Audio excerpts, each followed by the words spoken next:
Friends, most welcome. दोस्तों, आज हम मॉर्फोलॉजी टॉपिक में आगे स्टेम वाला पार्ट देखेंगे। स्टेम एंड लीव दो पॉइंट कवर कर लेंगे।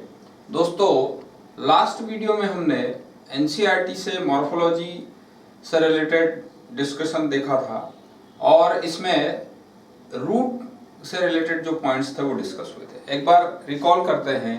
रूट में फाइब्रस रूट का एग्जांपल क्या है? वीट। फाइब्रस रूट को हम एक्चुअल रूट नहीं कहेंगे। क्यों फ्रेंड्स? क्योंकि उसमें लिखा है it originate from base of the stem, और एक्चुअल रूट जो होती है वो रेडिकल से निकलती है। सीड का जो पार्ट होता है, एक प्लूमेल और एक रेडिकल, तो रेडिकल से अगर प्राइमरी रूट निकले और उसमें ब्रांचेस हो तो वो प्रॉपर रूट है। बट अगर वो डिसअपियर हो जाए प्राइमरी रूट और स्टेम के बेस से रूट निकलती है तो उसको एडवेंटिशियस रूट, मतलब अदर देन रेडिकल कहीं से भी आए, क्योंकि बेस से बोलना ही जरूरी नहीं, क्योंकि प्रॉपर रूट में कुछ और बात है। तो वीट में जो रूट है वो फाइब्रस रूट है, वो एडवेंटिशियस रूट का एक टाइप है। तो फाइब्रस रूट कहां से निकलती है? At the base of stem. ठीक है। और टैप रूट की क्या डेफिनेशन है? Tap root means primary root proper develop हो तो वो टैप रूट थी। ठीक है। इसको हमने किस में देखा? एग्जांपल उसका दिया मस्टर्ड में। और दोस्तों, एडवेंटिशियस रूट में जैसे कि सपोर्ट पर्पस से कोई रूट हो सकती है, तो प्रॉप रूट बनियन ट्री में हो सकती है, और स्टिल्ट रूट शुगर कैन एंड मेज वगैरह इनमें देखने को मिलेगी फ्रेंड्स। और इसमें फूड स्टोरेज को लेके, तो फूड स्टोरेज के लिए जैसे कैरेट, मतलब इसमें टर्निप है ना, रेडिश, इन सभी में देखने को मिल जाएगा। तो फ्यूजीफॉर्म एक शेप बताया था जिसमें दोनों एंड, उस अपर एंड और लोअर एंड ऐसा फ्यूज रहता है। फ्यूजीफॉर्म शेप में मूली यानी रेडिश में ऐसा होगा, और ऊपर का शेप चौड़ा हो, नीचे कॉनिकल शेप, ये कैरेट में होगा, और ऐसा घड़े के जैसा ये किस में होगा? टर्निप में। ट्यूबर, इरेगुलर ट्यूबर जैसा ये ट्यूबरस यानी स्वीट पोटैटो में। तो ये सभी फूड स्टोरेज पर्पस से। एक और फेसिकुलेटेड फॉर्म इसमें देखने को मिल जाएगा आपको, एस्पेरेगस। लिलिएसी फैमिली का एक मेंबर है एस्पेरेगस, उसमें ऐसा देखने को हमको मिला था फ्रेंड्स। और अगर आगे इसमें बात करें तो रूट रेस्पिरेशन के पर्पस से भी मॉडिफाई हो सकती है। ये मॉडिफिकेशन ऑफ रूट वाला पार्ट डिस्कस हुआ था। तो मॉडिफिकेशन ऑफ रूट में मतलब रेस्पिरेशन के लिए कौन सी रूट हो सकती है? दोस्तों, जो मार्शी एरिया होता है जहाँ पे अंदर सॉइल में थोड़ा एयर के लिए स्पेस ना हो, पूरा दलदल कीचड़ हो, तो वहां पर फिर रूट ऐसे बाहर आ जाती है और रेस्पिरेशन का काम करती है। उनको न्यूमेटोफोर कहते हैं। तो न्यूमेटोफोर किन में देखी थी? एग्जांपल आएगा राइजोपस। तो राइजोपस में न्यूमेटोफोर है। ट्यूबर शेप किस में मिलेगा? ये स्वीट पोटैटो। कोनिकल किस में रहेगा? कैरेट में। नेपीफॉर्म घड़े जैसा किस में रहेगा? टर्निप में। और फ्यूजीफॉर्म यानी दोनों एंड टेपरिंग हो, नुकीले हो, वो किस में रहेगा? रेडिश में।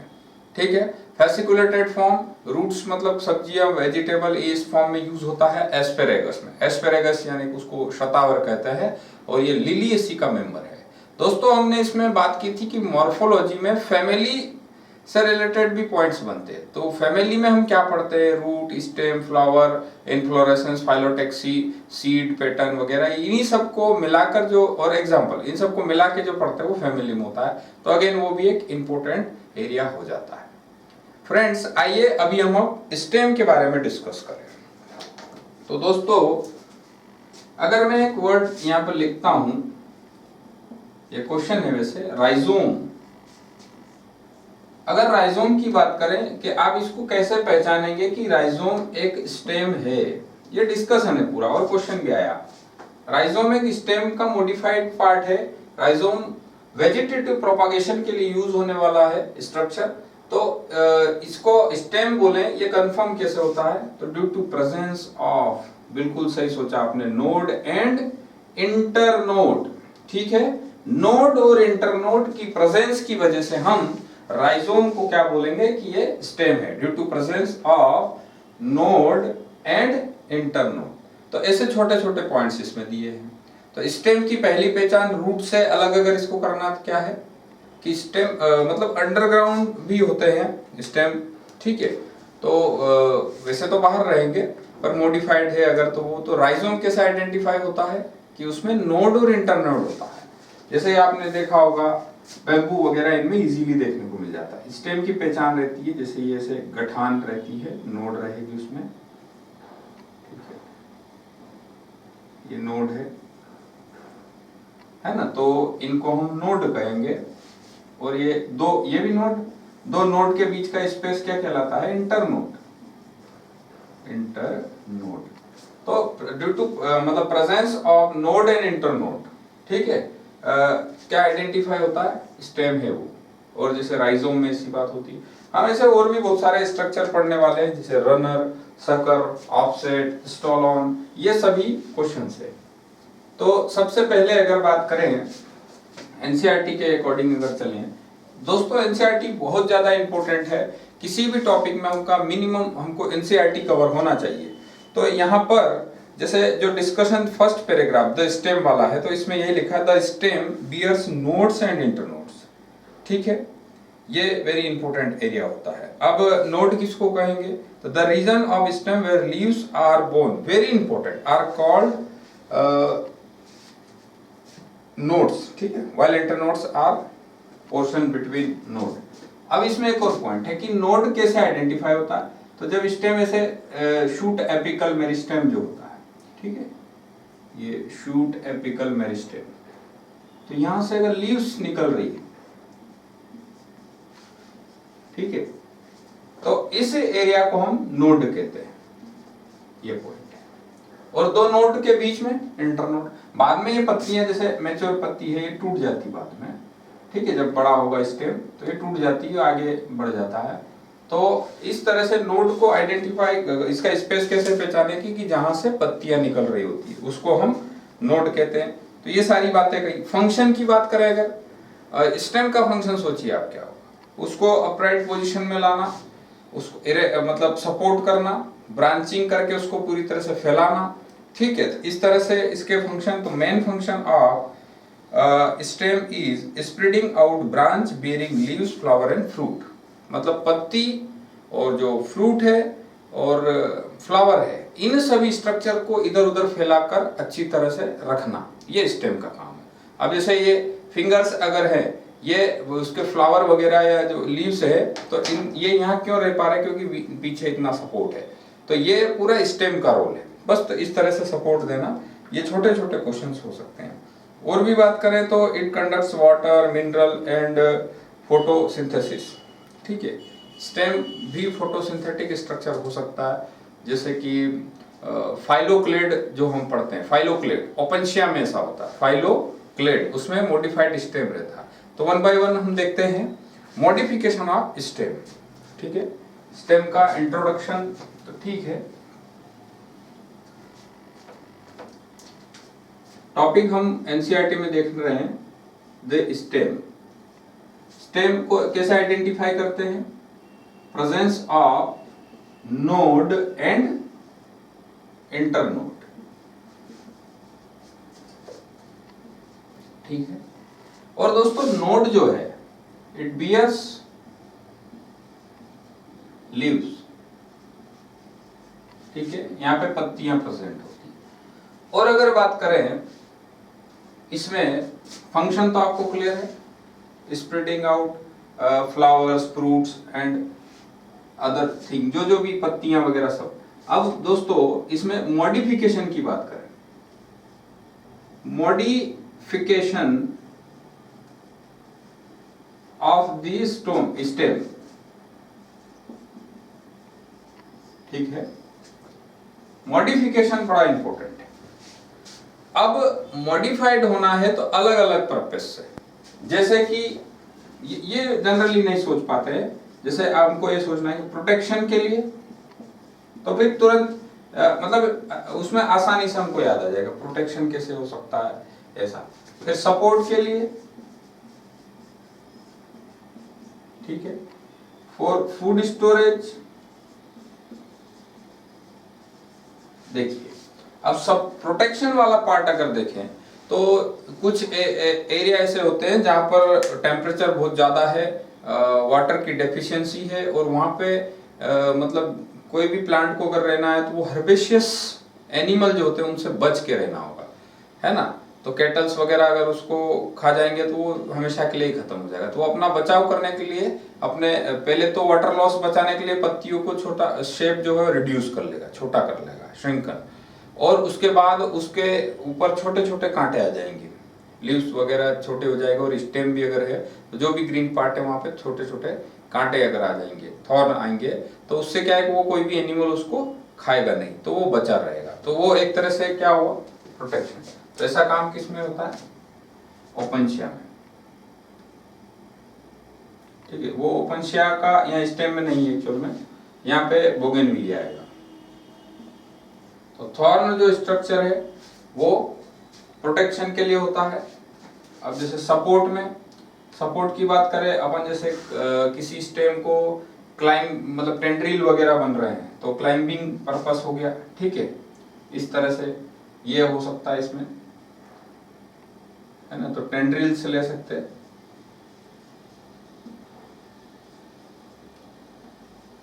और फूड स्टोरेज में बहुत सारे हो सकते हैं, जैसे पोटैटो, उसका एग्जांपल यहाँ पे ले सकते हैं, या फिर और भी फूड स्टोरेज में आ सकता है, जैसे कोलोकेशिया हो गया, है ना, और दूसरे बहुत सारे जो भी है, जमीकंद हो गया, है ना, ऐसे बहुत सारे स्टेम मॉडिफाइड होते हैं फूड स्ट्रक्चर के लिए।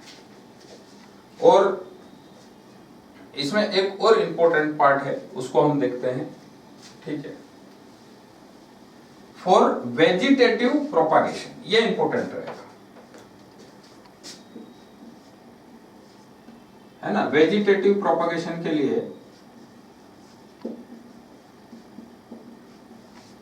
वेजिटेटिव प्रोपागेशन अगर होना है तो उसमें आप देखिए रनर, शकर, स्टोलोन, ये सब एनसीईआरटी में, राइजोम भी इसमें है, ये सब डिस्कस किया है एनसीईआरटी में। तो फ्रेंड्स, बड़ा शॉर्ट में पैराग्राफ लिखा है, एक ही ऑलमोस्ट एक पैराग्राफ में पूरा डिस्कशन है, पर बहुत ज्यादा इंपॉर्टेंट है। तो सबसे पहले इसमें देखते हैं कि the stem may not always be typical like what they are expected, है ना, जैसा भी है वैसा नहीं रहता है, और भी changes, they are modified to perform different functions. अब जैसे अंडरग्राउंड स्टेम की बात करें, अंडरग्राउंड स्टेम में यानी कि जैसे पोटैटो होते हैं, तो पोटैटो उस प्लांट के ऊपर नहीं लगे होते, ठीक है, वो अर्थ के अंदर है, बट है स्टेम। तो अंडरग्राउंड स्टेम में जैसे पोटैटो, जिंजर, टर्मरिक, जमीकंद, कोलोकेशिया, ये सब फूड स्टोरेज पर्पस से है, ठीक है। तो हमको ध्यान होना चाहिए, जैसे कि पोटैटो, जिंजर, ठीक है, और टर्मरिक, है ना, हल्दी, और ये जमीकंद हो गया, कोलोकेशिया यानी अरबी हो गया, ठीक है, ये सब मॉडिफाइड स्टेम है, वेरी इंपॉर्टेंट। इनके डायग्राम भी दिए हैं, है ना, तो उसके थ्रू भी क्वेश्चन बन सकता है। और फूड स्टोर हो गया, they also act as organ of perennation to tide over conditions unfavourable. ये जो पॉइंट लिखा है कि जैसे पोटैटो जो होता है फूड स्टोरेज तो हो गया, पर आलू की आंख वाली बात आपने सुनी होगी, तो मतलब जो अनफेवरेबल कंडीशन है, यानी कि सॉइल में वहां पे अभी ऐसा वाटर वगैरह अवेलेबल नहीं है, तो उस समय तक उस प्लांट को सरवाइव करने में वो हेल्प करेगा। बाद में जैसे फेवरेबल कंडीशन आएगी, है ना, तो वो ग्रो कर जाएगा। तो ये भी एक छोटा सा पॉइंट बनता है। स्टेम टेंड्रिल्स की बात करें, विच डेवलप फ्रॉम एक्सिलरी बड, और इसका काम क्या, क्लाइंबिंग वगैरह में, है ना, तो are cylinder and spiral coiled and help plant to climb such in gourds, जैसे कि बहुत सारे इसमें होते हैं, जैसे कुकम्बर हो गया, पंपकिन, वाटरमेलन, इन सब में, है ना। तो वाटरमेलन में जो क्लाइंबिंग इधर उधर फैलना है उसको, पंपकिन, है ना, उसमें यानी कद्दू हो गया, और कुकम्बर यानी ये जो भी होते हैं, ठीक है। और इसमें ग्रेवपाइन जो है उसमें एक्सिलरी बड्स ऑफ स्टेम में also get modified into woody straight and point thorns. Grapevine में थॉर्न्स जो होते हैं वो स्टेम का मॉडिफिकेशन। दोस्तों यहाँ पर मैं आपको एक पॉइंट बता दूं कि जो ओपनशिया का थॉर्न है, ओपनशिया, वो एक्चुअल में लीफ का मॉडिफिकेशन है। ऐसे ऐसे छोटे छोटे कांटे अगर दिखते हैं ओपेनशिया में, तो ये थॉर्न जो है लीफ का मॉडिफिकेशन, ठीक है, ये काम का पार्ट। और वो जो ऐसा फ्लैशी होता है पार्ट, ये स्टेम। और अल्टीमेटली इस मॉडिफिकेशन को हम फाइलोक्लेड कहते हैं, ठीक है। फिलहाल यहाँ पर किसका दिया है पॉइंट, ग्रेवपाइन, उसमें दिया है। और अगर बात करें, इसमें पैराग्राफ काफी छोटा है पर सब इंपॉर्टेंट पॉइंट्स दिए हैं। Thorns are found in many plants such as citrus and bougainvillea, उसमें भी देखने को मिलते हैं। सिट्रस और बोगेनविलिया इसमें भी देखने को मिलेगा, ये भी एक इंपॉर्टेंट पॉइंट होता है। अब हम अगर बात करें same origin and different function, तो इस चीज को आप क्या कहेंगे, ये हो गया होमोलॉगी, होमोलॉगस ऑर्गन हो गए। ये पॉइंट मॉर्फोलॉजी से बनता है, ये डायरेक्ट एक क्वेश्चन है। अब सेम ओरिजिन यानी कि अगर वो स्टेम से ही बने हो बट डिफरेंट फंक्शन हो। अब जैसे थॉर्न बन गया प्रोटेक्शन के लिए, टेंड्रिल क्लाइंबिंग के लिए हो गया। Thorn of bougainvillea and tendril of cucurbits, ठीक है, ये दोनों ही स्टेम से मॉडिफाइड होते हैं, स्टेम से बनते हैं, बट फंक्शन अलग है। इसलिए दोनों स्ट्रक्चर कैसे होते हैं, thorn of bougainvillea and tendril of cucurbits, ठीक है, ये दोनों होमोलोगस है। इसकी जगह दूसरा सिट्रस का भी थॉर्न आ सकता है, तो वो भी यही होमोलॉगी का एग्जांपल होगा। अब थॉर्न के बारे में क्या फंक्शन है, प्रोटेक्शन, तो दे प्रोटेक्ट प्लांट्स फ्रॉम, है ना, ब्राउजिंग एनिमल्स, ठीक है, एनिमल उसको ना खाए। अब सम प्लांट्स है ना of arid region modified there stem into flattened, जैसे ये ओपेनशिया का लिखा है, थोड़ा चपटा हो जाता है, फ्लैशी हो जाएगा, उसको ओपेनशिया, जिसको हम फाइलोक्लेड कहते हैं।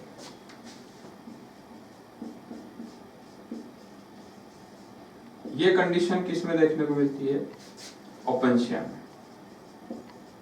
कैसे क्या रहेगा, स्टेम फ्लैशी हो जाएगा और उसमें छोटे छोटे कांटे रहेंगे, ठीक है, और फोटोसिंथेटिक होता है, ठीक है, तो इसको हम फाइलोक्लेड कहेंगे। ये पॉइंट यहाँ पर दिया है, फाइलोक्लेड वर्ड नहीं दिया है बट ये क्वेश्चन पूछा हुआ है। फ्लैशी सिलेंडर शेप हो, फ्लैटेंड हो तो ओपेनशिया, सिलेंडर शेप हो तो वो यूफोरबिया, ठीक है। और इसमें क्लोरोफिल भी होता है स्टेम में और वो फोटोसिंथेटिक होता है, ये पॉइंट है। अब इसके आगे इनके बारे में बातें की है, रनर सकर, है ना, ऑफसेट, स्टॉलोन, ये सभी। अब यहाँ पर मेनली हमको एक और होता है, ऑफसेट भी होता है। राइजोम का डिस्कशन अपने आप में है ही सही, एक ऑफसेट भी ले सकता है, वेरी इंपॉर्टेंट। ऑफसेट, इसको दोस्तों ऐसे कुछ देखेंगे, मतलब ये जो एक्वेटिक प्लांट होते हैं ऑफसेट उसमें देखने को मिलता है। एक एक करके, ये एक्चुअल में टर्म्स यहाँ नहीं दिए बट ये सब क्वेश्चंस है और इनके बारे में डिस्कशन एनसीईआरटी ने लिया है। आइए देखते हैं इसमें कि अंडरग्राउंड स्टेम्स, अंडरग्राउंड स्टेम जैसे कि यहाँ पर सकर और स्टॉलोन के बारे में बात करना चाहूंगा। अब दोस्तों इसमें जो लिखा है, जैसे मैं आपको बताऊं, अगर एक कंडीशन ये है, ये स्टेम है, ये अर्थ सरफेस है, अगर स्टेम का ये एयर एरिया में है, ये ग्राउंड एरिया में, ये एरियल पार्ट है, ये ग्राउंड अंडरग्राउंड है, तो यहाँ पर इस अंडरग्राउंड पार्ट से कोई ब्रांच निकलती है, अंदर अंदर ग्रो करती है और ऐसे बाहर निकलती है। इस कंडीशन को हम शकर कहते हैं। अब उन्होंने इसकी डेफिनेशन लिखी है, बस ये टर्म नहीं। आइए देखते हैं इसको कैसे क्या लिखा है यहाँ पर। अब इसके पहले एक और इसको भी समझ लेते हैं पहले, फिर उसको क्लियर करते हैं। स्टॉलोन को, स्टॉलोन ऐसा कुछ होता है, मान लीजिए ये स्टेम है, ठीक है, ये स्टेम है और यहाँ पर ये अर्थ है, अर्थ सरफेस है ना। अब इसके बेस से निकला, अर्थ अंडरग्राउंड पार्ट से नहीं, बेस से कोई ब्रांच निकलती है, ऐसे हॉरिजॉन्टल ग्रो करती है और फिर धीरे से इरेक्ट हो जाती है। इसको हम स्टोलन पैटर्न कहेंगे। ठीक है, सकर पैटर्न जो होता है क्राइसेंथेमम, बनाना एंड पाइनएप्पल उसमें देखने को मिलता है। ये मिंट और है ना जास्मीन मिंट इनमें दिया है स्टोलन वाला। तो आइए देखते हैं यहाँ पर underground stems of some plants. ठीक है, मॉडिफिकेशन ऑफ स्टेम में जो लास्ट पैराग्राफ डायग्राम्स के नीचे एनसीईआरटी में दिया as grass and strawberry. Grass और स्ट्रॉबेरी का जो दिया है वो एक्चुअल में रनर है, वो रनर पैटर्न है। और रनर में ऐसा आप समझते हैं कि जस्ट वो अर्थ सरफेस पे ही घास ऐसे इधर उधर फैलती जाएगी, इसको हम रनर पैटर्न कहेंगे। ठीक है, स्प्लिट टू न्यू निकेज एंड। ठीक है, ये तो अब इसके आगे देखें, in plants like mint and Jasmine.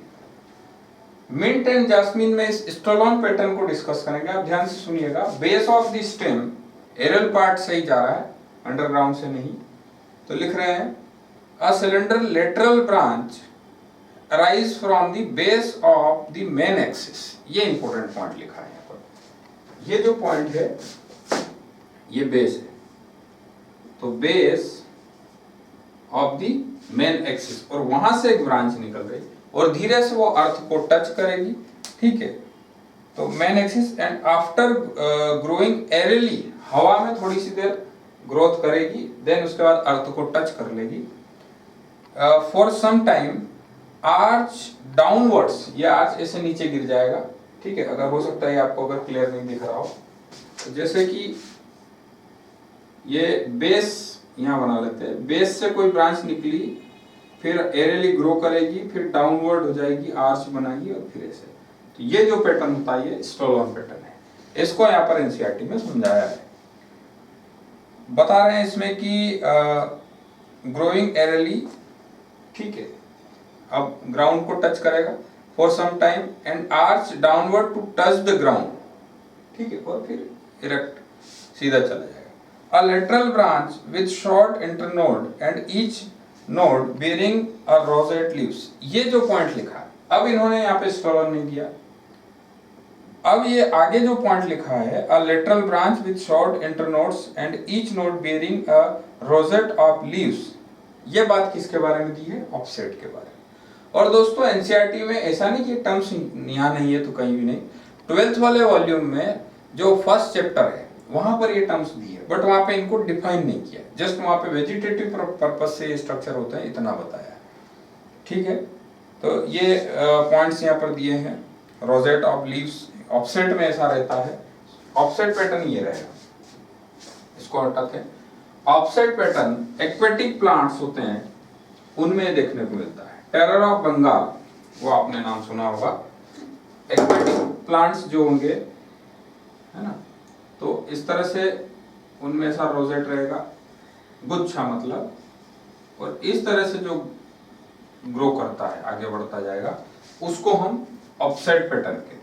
ठीक है, ये हमको देखने को मिलेगा इसमें एनसीईआरटी के according pistia and Eichhornia. Eichhornia को आप जानते होंगे, ये टेरर ऑफ बंगाल इसको कहते हैं। ठीक है, अब बनाना, पाइनएप्पल और क्राइसेंथेमम में जो पॉइंट दिया उसको देखते हैं। वो सकर के बारे में दिया, इस पॉइंट को हम समझते हैं। ठीक है, इस पैटर्न को देखेंगे। आप पहले देख लीजिए कि ये अर्थ सरफेस है, ये अंडरग्राउंड पार्ट है। ठीक है,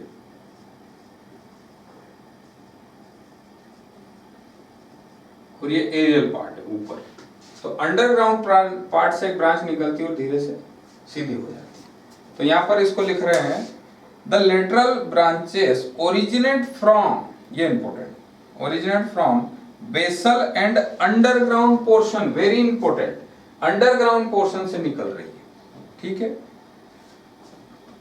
portion of the main stem grow horizontally. ठीक है, beneath the soil, earth soil के अंदर ही, and then come out obliquely, ये तिरछा ऑब्लिकली कम आउट। ठीक है, upward growing rise to leafy shoots. ठीक है, ये फिर इसमें पत्तीदार ऐसा शूट ये बन जाएगा। तो इस पैटर्न को हम क्या कहते हैं? इस पैटर्न को हम कहेंगे सकर पैटर्न। और ये किसमें रहेगा? पाइनएप्पल, बनाना और क्राइसेंथेमम। ठीक, ये इसमें दिया है। अब दोस्तों आप सोच रहे होंगे कि ये पॉइंट तो काफी अलग है, क्या काम का है या कैसे। दोस्तों इसको शॉर्ट में पैराग्राफ में लिखा है, बट ये सारे ही क्वेश्चन है। टेंड्रिल की बात करें तो स्टेम से बना हुआ टेंड्रिल आपसे पूछे तो उसमें क्या आएगा, तो उसमें आ जाएंगे जैसे कि कुकुम्बर, पंपकिन एंड वाटरमेलन। ठीक है। थॉर्न की बात करें तो सिट्रस एंड बोगनविलिया। और अगर ओपेंशिया की बात करें तो ओपेंशिया में यहाँ पर फ्लैटेंड स्टेम रहेगा, फोटोसिंथेटिक चपटा स्टेम इसमें देखने को मिलेगा। और थोड़ा फ्लैशी लिखा है, सिलेंडर से फ्लैशी हो तो वो यूफोरबिया में रहेगा। देन उसके बाद में अगर ये पैटर्न्स की बात करें ग्रास में, तो ग्रास में रनर पैटर्न, अर्थ पे बस रन करता रहता है, एक तरह से इधर उधर आगे फैलता रहेगा, तो रनर पैटर्न हो गया। और इसके अलावा ऑफसेट, तो ऑफसेट किसमें, एक्वेटिक प्लांट में रहता है, ये पानी में रहेगा तो उसमें ऐसा रोजेट रहेगा, ऊपर पत्ती नीचे जड़ों का ऐसा रूट का गुच्छा रहेगा, ऑफसेट है। ये किसमें देखने को मिलेगा हमको, ये इसको पिस्टिया और आइकोर्निया में सारा ऑफसेट पैटर्न रहेगा। देन स्टोलोन की बात करेगा तो स्टोलोन में थ्योरी उसकी कैसे लिखी है कि eight the base of stem, है ना, एक ब्रांच ऐसी निकलेगी और आर्च बनाएगी डाउनवर्ड और अर्थ को टच करते हुए वापस बाहर हो जाएगी, इसको स्टोलोन। और अगर स्टेम के अंडरग्राउंड पार्ट से कोई ब्रांच निकलती है और वो हॉरिजेंटली ग्रो करके फिर ऑब्लिकली ऊपर जाती है और लीफी शूट बनाती है, तो उस पैटर्न को शकर कहते हैं। और इसके एग्जांपल्स में क्या दिए हैं, क्राइजेंथेमम, है ना, पाइनएप्पल और बनाना। तो ये सारे पॉइंट्स आपको क्लियर होना चाहिए। फ्रेंड्स अब हम बात करते हैं थोड़ा सा लीफ के बारे में। लीफ में जो पॉइंट्स आएंगे, एक तो इसमें जो फाइलोटेक्सी वाला पोर्शन दिया वो इंपॉर्टेंट है। फाइलोटेक्सी में यानी कि अरेंजमेंट ऑफ लीफ, ठीक है, ऑन स्टेम, ठीक है, उसका अरेंजमेंट कैसा है शूट के ऊपर, उसको लेके यहाँ पे पॉइंट्स दिए हैं। और ये क्वेश्चन है, कुछ खास नहीं। पहले तो लीफ का स्ट्रक्चर भी क्लियर होना चाहिए और लीफ के टाइप्स भी क्लियर होना चाहिए, तो ये सब हम इसमें देखने वाले हैं।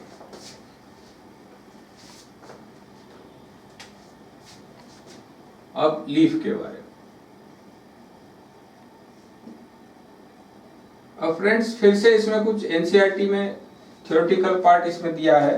तो पहली बात तो इसमें the leaf is a lateral and generally flattened structure, ठीक है, borne on the stem. Leaf किस पर लगी होती है, स्टेम पर, और कहां से निकल रही होती है, उसके नोड वाले पार्ट से। स्टेम में नोड इंटरनोड होते हैं, अभी हमने समझा, तो नोड वाले पोर्शन से लीफ निकलती है। एक ये क्वेश्चन होता है, ठीक है। और इसमें द एक्सिलरी, मतलब एक्सिलरी बर्ड की बात, the axillary bud later develops into a branch. जो यहाँ पर लीफ एक्सिलरी बर्ड जहाँ रहेगी वहां से लेटरल ब्रांचेस निकलती है, ये एक पॉइंट है। लीव के बारे में और बात कही है कि leaves originate from shoot apical meristem and are arranged in a acropetal order, है ना।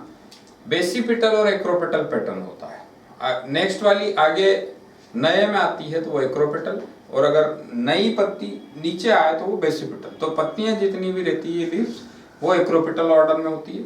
और एपिकल मेरिस्टेम अगर बात करें तो एक रूट वाला होता है, रूट एपिकल मेरिस्टेम, और एक शूट एपिकल। तो यहाँ पर लिखा है कि लीव्स शूट एपिकल मेरिस्टेम यानी कि स्टेम से रिलेटेड उस मेरिस्टेम से आएगी, सिंपल है वो। अब दोस्तों यहाँ पर दूसरी बातें हम कर लेते हैं। अब यहाँ हम अगर देखें तो लीफ के स्ट्रक्चर को यहाँ पर समझाया है, और यहाँ पर कुछ क्वेश्चंस हैं जो कवर किए हैं। जैसे कि यहाँ पे एक पॉइंट बताया है, लीफ बेस में बिकम स्वोलन, है ना, which is called पल्वाइनस।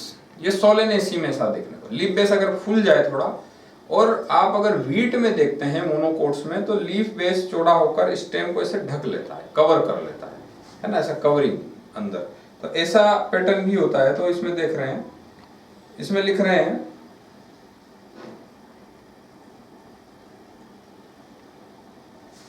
Leaf base के बारे में आपको मोनोकोट्स में पॉइंट मिल जाएगा।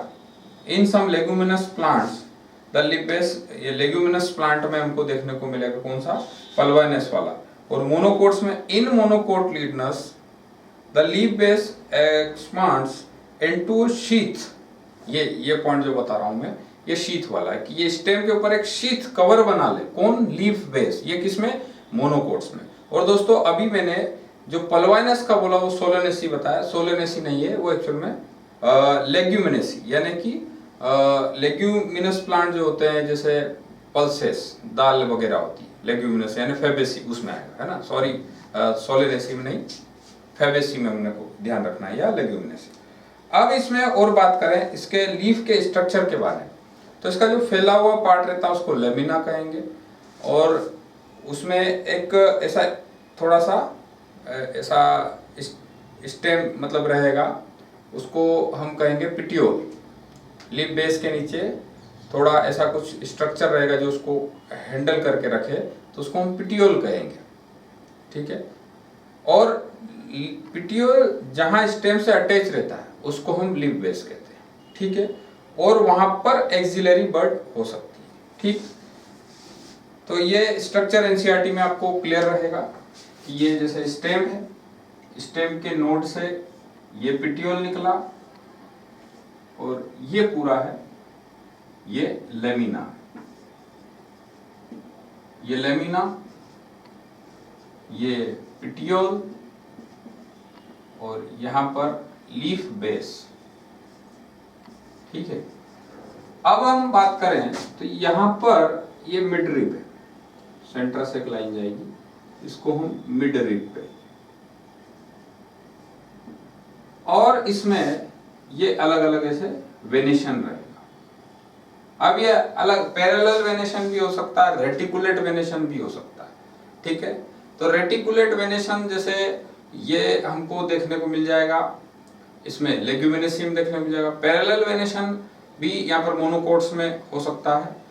अब इसकी बात करें, यहाँ पर एक स्टिप्यूल भी होता है, ठीक, एक्सिलरी बड भी यहाँ होती है, और इसमें अगर कोई लीफ में हम देखें ऐसा कट भी रहते हैं, इसे कट हो सकते हैं, और अगर वो कट मेन ये जो है मिड रिब यहां तक आ जाते हैं, तो पत्ती कुछ ऐसे दिखने लगती है,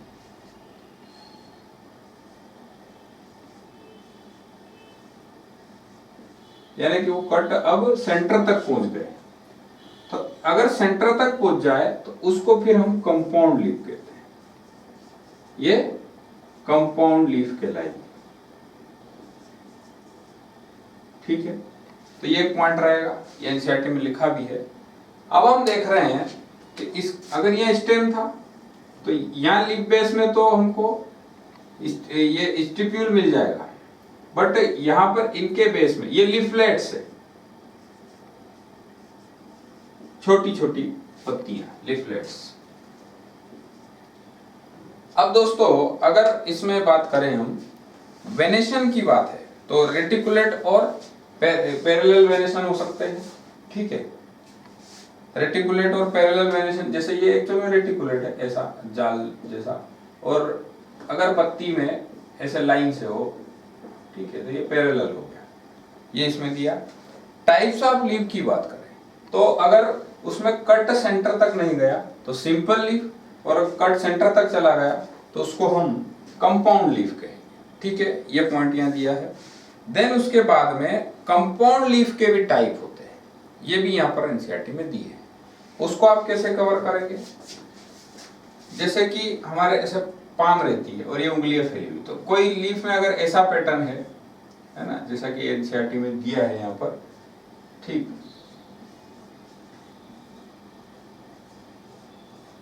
ये पैटर्न हो, या फिर ये तो इसको पिन्नेट कहेंगे, ये पिन्नेट है और ये पामेट, ठीक। तो ये लीफ के टाइप्स, कंपाउंड लीफ के टाइप्स ऑफ कंपाउंड लीफ। अब यहाँ पे हम ये तो नीम में देखने को मिल जाएगा, नीम है ना, एजाटिरेक्टा इंडिका, और ये देखने को मिलेगा इसमें सिल्क कॉटन, है ना, उसमें ऐसे इस पैटर्न पे देखें, ये जो एनसीईआरटी में दिया खासकर। और अगर बात करें इसमें फाइलोटैक्सी की, तो ये भी बहुत इंपॉर्टेंट होता है दोस्तों। फाइलोटैक्सी पोर्शन से अक्सर क्वेश्चन बनता रहता है, आइए समझते हैं उसको। एनसीईआरटी अगर आप रीड करेंगे तो ये सारे पॉइंट्स आपको देखने को मिलते हैं वहां पर। लीफ में फाइलोटैक्सी, फाइलोटैक्सी मींस लीव्स का अरेंजमेंट कैसा है, ठीक है। तो अब अगर हम बात करें, जैसे इसमें पहले अल्टरनेट दिया है, तो एक पत्ती यहां पर है, तो एक फिर यहां न होते हुए इधर है, फिर अगली पत्ती इधर है। तो इस टाइप का जो पैटर्न लगा हुआ रहेगा, ये कौन सा है, ये अल्टरनेट। अब दूसरी बात करते हैं, एक यहां है तो इसके जस्ट सामने दूसरी पत्ती, एक यहां है तो इसके जस्ट सामने दूसरी, यहां है, ये जस्ट, यानी कि इसको अपोजिट पैटर्न कहेंगे। और भी हो सकता है दोस्तों, जैसे कि सर्कल में हो, ठीक, तो बट उसमें ऐसा ही है पैटर्न, जैसे एक सर्कल यहां बना लिया, इसके जस्ट ऊपर फिर है ना, जैसे चक्कर में हो तो इसको रोल्ड कहते हैं। अब इन सब के एग्जांपल भी इंपॉर्टेंट है, ये फाइलोटैक्सी, ठीक।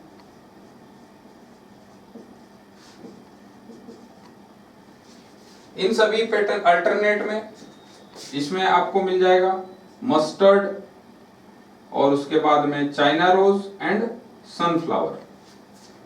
इसमें अपोजिट में आपको मिल जाएगा जैसे ग्वावा, और बनाना भी हो सकता है, मतलब सोलेनेसी के मेंबर्स। रोल में आएगा आपको devil tree, devil tree Alstonia जिसको कहते हैं। तो फ्रेंड्स, इस तरह से मॉर्फोलॉजी में आपको छोटे छोटे पॉइंट समझते हुए उनके एग्जांपल्स ध्यान रखना, ये बहुत ज्यादा जरूरी होता है। ओके फ्रेंड्स, तो नेक्स्ट वीडियो में हम इन्फ्लोरेसेंस और फ्लावर, इन सब से रिलेटेड पॉइंट्स डिस्कस करेंगे। आई होप आपको ये डिस्कशन अच्छा लगा होगा, और नीट में आप विश्वास करिए, एनसीईआरटी से ही इस तरह से क्वेश्चंस बनते हैं, जो आप अगर रीड करोगे तो प्रॉपर मैनर में सब दिया है, उसको आपको पढ़ना है और इस तरह से समझ के प्रिपेयर करना है। Okay, best of luck, thank you.